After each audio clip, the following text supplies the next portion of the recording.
Assalamualaikum warahmatullahi wabarakatuh. Halo semuanya. Kami dari kelompok 4 Keperawatan Kritis Universitas Jenderal Sudirman. Pada kesempatan kali ini kami akan menyajikan video edukasi mengenai ketoasidosis diabetik. Ketoasidosis diabetik merupakan salah satu komplikasi akut yang sering dialami oleh pasien diabetes mellitus. Oleh karena itu, materi edukasi ini sangat penting bagi pasien dan keluarga, serta bagi keluarga dengan anggota yang memiliki penyakit kronis, sehingga dapat melakukan pencegahan dini dan mengurangi risiko terjadinya ketoasidosis diabetik.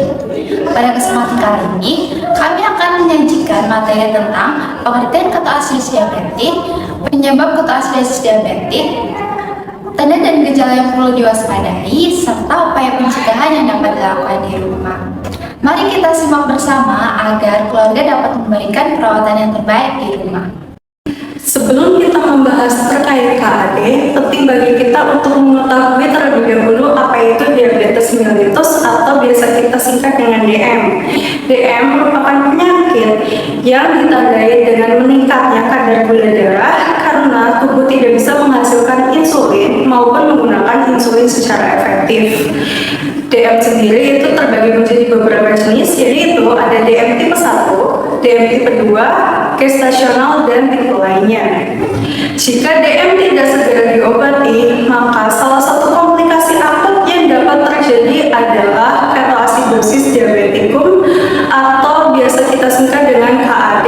KAD merupakan kondisi kegawatan medis yang dapat mengancam nyawa, ditandai dengan adanya hiperglikemia atau kadar gula darah yang sangat tinggi, lalu ada asidosis atau penurunan pH darah, lalu juga ada ketosis atau penumpukan keton.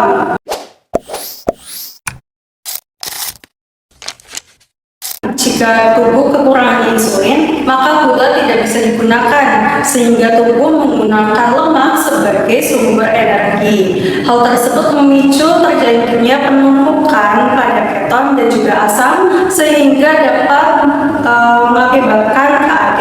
KAD tidak terjadi begitu saja, melainkan terjadi karena beberapa kondisi, yaitu ketika pasiennya tidak patuh dalam menggunakan insulin, lalu adanya infeksi seperti demam, ispa, dan juga infeksi saluran kemih, kemudian adanya diagnosis diabetes baru, lalu adanya penyakit pada saluran darah seperti gagal jantung, kemudian mengkonsumsi alkohol yang berlebih, mengkonsumsi obat antipsikotik tertentu, dan juga adanya dari faktor psikologis seperti depresi.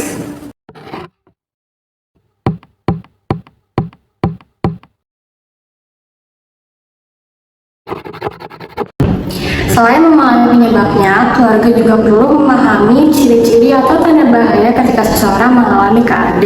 Tanda bahaya ini biasanya muncul secara bertahap dan juga perlu untuk diwaspadai segera.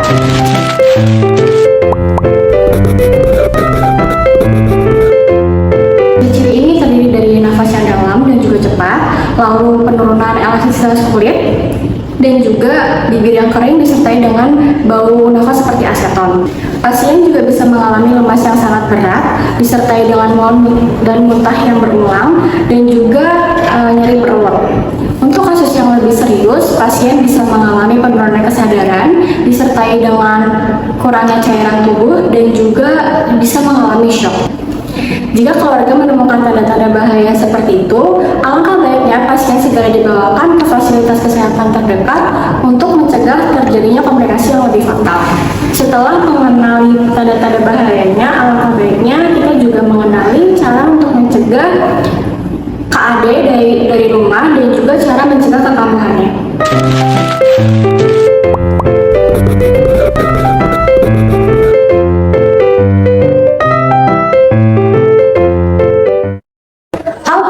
Harus dilakukan yaitu menjaga kadar gula darah tetap stabil, yaitu dengan rutin memeriksa gula darah dan menggunakan obat atau insulin sesuai aturan dari dokter. Selain itu, pasien juga harus tetap menggunakan insulin meskipun sedang sakit. Apabila pasien sulit makan, insulin dapat diberikan dalam dalam dosis kecil secara bertahap. Tapi kan jangan pernah menghentikan insulin tanpa instruksi dari dokter. Dan jangan lupa juga untuk menjaga kecukupan air setiap 15 hingga 30 menit atau bisa menggunakan cairan elektrolit apabila tersedia. Keluarga juga harus memperhatikan pola makan yang sehat, seperti bisa menggunakan diet DASH, yaitu yang fokusnya untuk menurunkan tekanan darah, seperti membatasi garam, makanan olahan, dan juga makanan yang tinggi lemak. Selain itu, bisa dengan diet Mediterania yang fokusnya itu memperbanyak konsumsi buah-buahan, sayur-sayuran, kacang-kacangan, dan juga mengurangi daging merah. Selain itu bisa menggunakan diet rendah karbohidrat dan juga diet tinggi serat. Dan jangan lupa untuk tetap waspada terhadap bahayanya, yaitu seperti nafas yang cepat, mual yang berulang, dan juga nafas yang berbau seperti keton. Kemudian dengan melakukan pencegahan tersebut dan juga edukasi yang berkelanjutan, keluarga mampu untuk mencegah kekambuhan KAD dan juga dapat meningkatkan kualitas hidup pasien. Semoga informasi ini dapat penuh manfaat dan dapat dipraktikkan dalam perawatan sehari-hari. Terima kasih sudah menonton. Wassalamualaikum warahmatullahi wabarakatuh.